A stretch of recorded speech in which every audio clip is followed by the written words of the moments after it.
right, quick question. What's a food you ruined so badly that you had to order takeout? It would be a pizza. I still have not learned how to make a pizza from scratch. I've bought the pizza ball dough. I've bought the already made dough in the freezer, but it never comes out right. Never. Accepting any and all tips.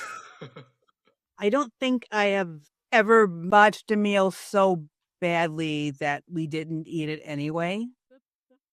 So we bought it, we made it, we'll eat. We don't have to like it. We just know we don't do it again. I mean, but what happens after that? Then like 2 hours later, we'll go get, White Castles or something.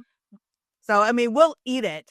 It'll still get eaten no matter what it is because we've both botched a meal like that. But, getting takeout, getting White Castle, getting McDonald's is never off the table. We just know not to be offended by it. There you go. It happens. Oh, I like that. Yep. So for me, my big menu mistake was when I went to go make actually steak for the first time back at my old apartment. Ended up setting off the fire alarm and smoke detectors or smoke alarms at the apartment. So I was like, you know what? I'm just going to go and walk to Jets and grab a pizza there for the night. Probably tacos. I was making tacos and I burned all the tortillas. Oh. So we just got Taco Bell. Yeah, because that was our last batch of tortillas that we had. But you still had tacos, so. Yep. Yeah. Hey, welcome back to Yay for Adulting. I'm Lisa, and for today's discussion, we're again joined by 4 generations. We've got our baby boomer, Hi, I'm Mom. our Gen Xer, Hi, I'm Montalee. our millennial, Hi, I'm Joseph. and our Gen Z. Hello, I'm Justin. Welcome back. So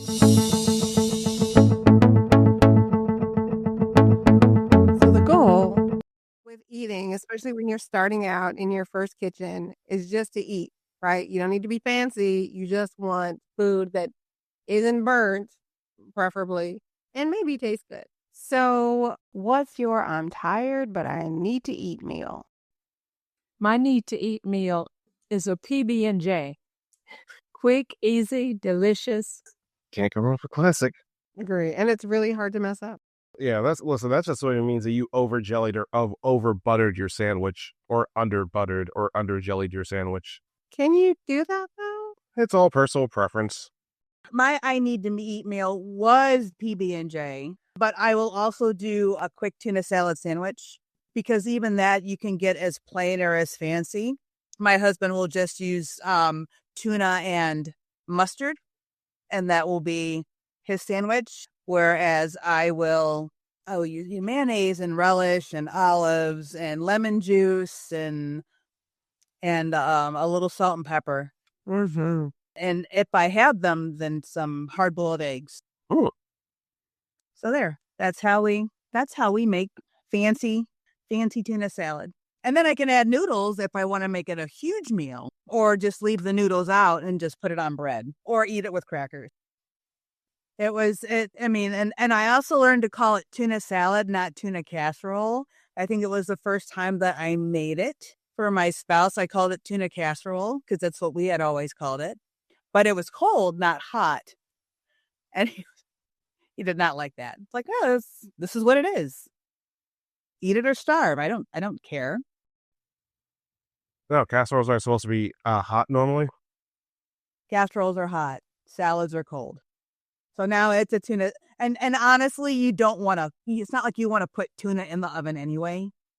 I was going to say, I like it. Like I like on sandwich bread, like tuna with cheese on top and then like melted. So like a grilled. Yes, but don't do it at work. Do not put tuna in the microwave. You can always say an intern did it. You can blame an intern. My I'm tired meal and I need to eat is just nuking a chicken patty and putting it between 2 pieces of bread and having a chicken sandwich. Protein, bread, simple. easy to eat with one hand while running late. For me, it's not necessarily a meal; it's more of a snack because I have a very small appetite. So I would say those cookie snacks, like cookies. Yeah, like I said, it's not necessarily a meal; it's more of a snack. Yeah. Or you know what? How about those Ensure protein shakes? I love those. I like the Boost. Boost is good. Muscle milk is probably my personal favorite. So after you've cooked, whatever it is you've cooked, either your quick meal or something bigger, future you deserves a kitchen that is not mad at you. And I remind myself of this all the time. So as a kitchen resets, usually it's put your leftovers away, start the dishwasher, or at least rinse and stack the dishes, wipe the counter, and then take out the trash if it stinks. So my question for the panel, what is your bare minimum cleanup rule? Mine is to wipe down the counter.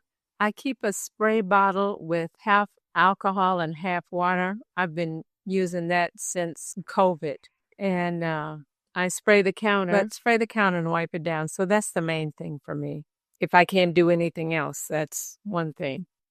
The leftovers have to be put away before I go to bed. I don't wash the dishes. I married someone to do that. But I will rinse them.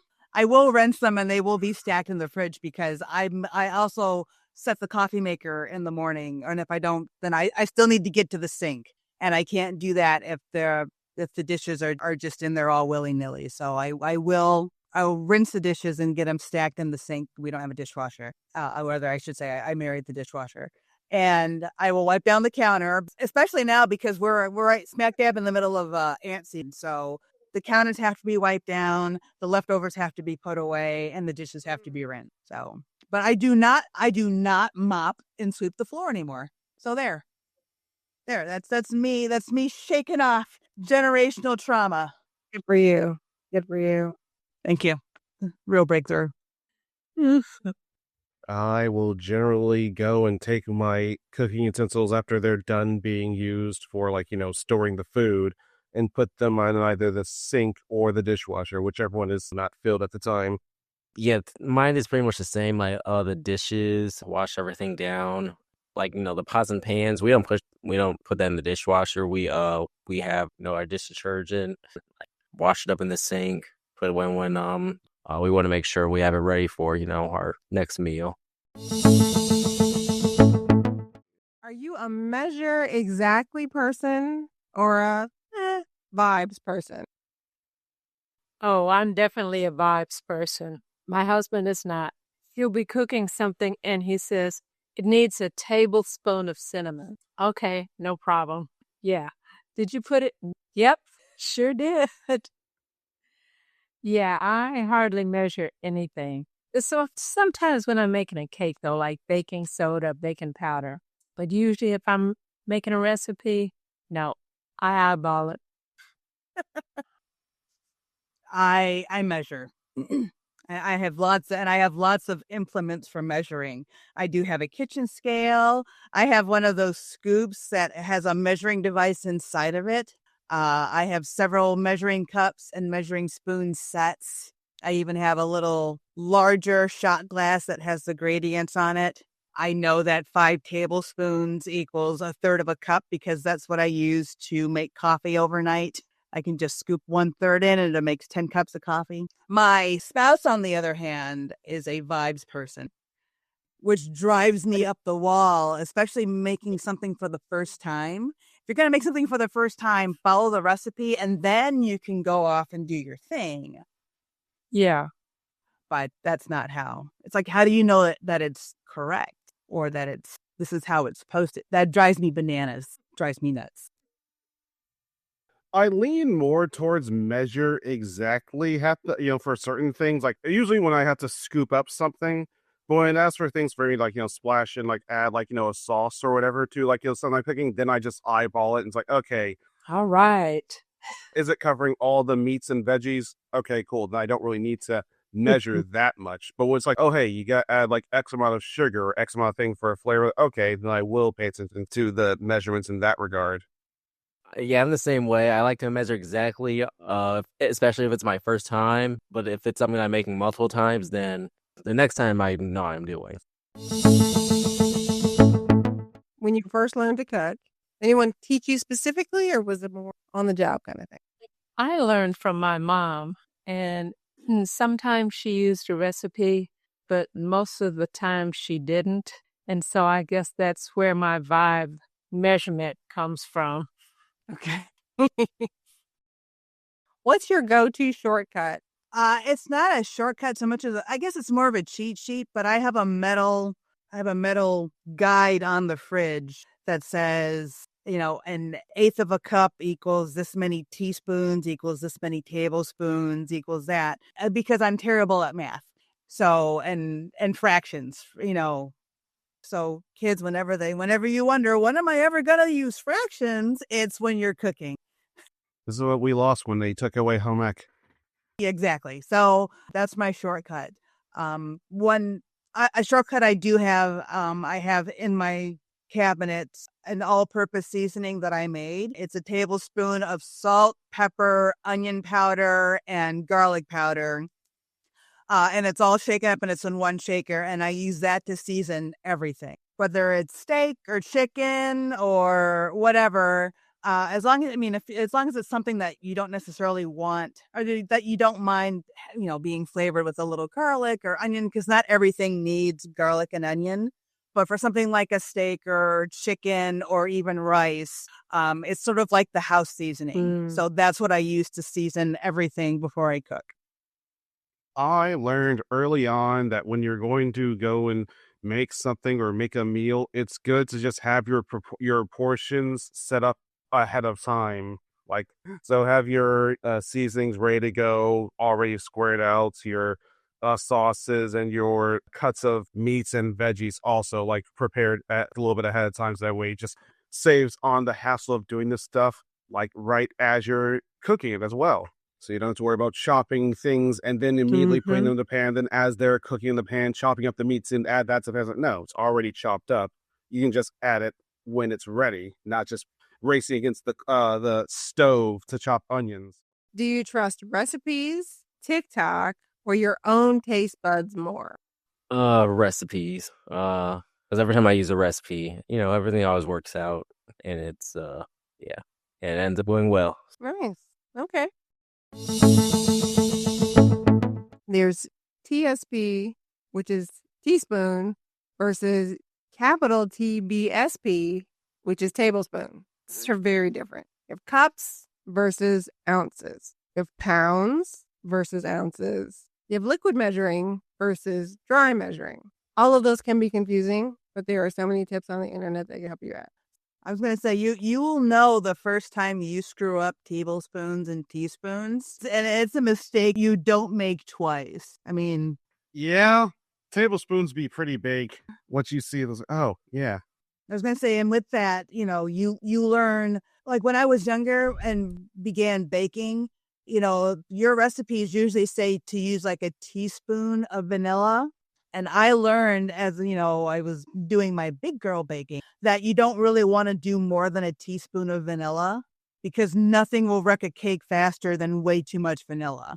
So that's why it's important to do your measurements. Oh. I think it's important to remember too that dry measurements, like with cups, is way different than liquid measurings with ounces. And that's why I've sort of been gradually moving towards grams and milliliters and embracing the metric system. A lot of those recipes are a little more accurate. Using a kitchen scale for all your dry measurements and even some of your liquid measurements. A thousand is a thousand. It's really difficult with using cups, especially because you may also find out the hard way that not all of your measuring cups and measuring spoons are uniform.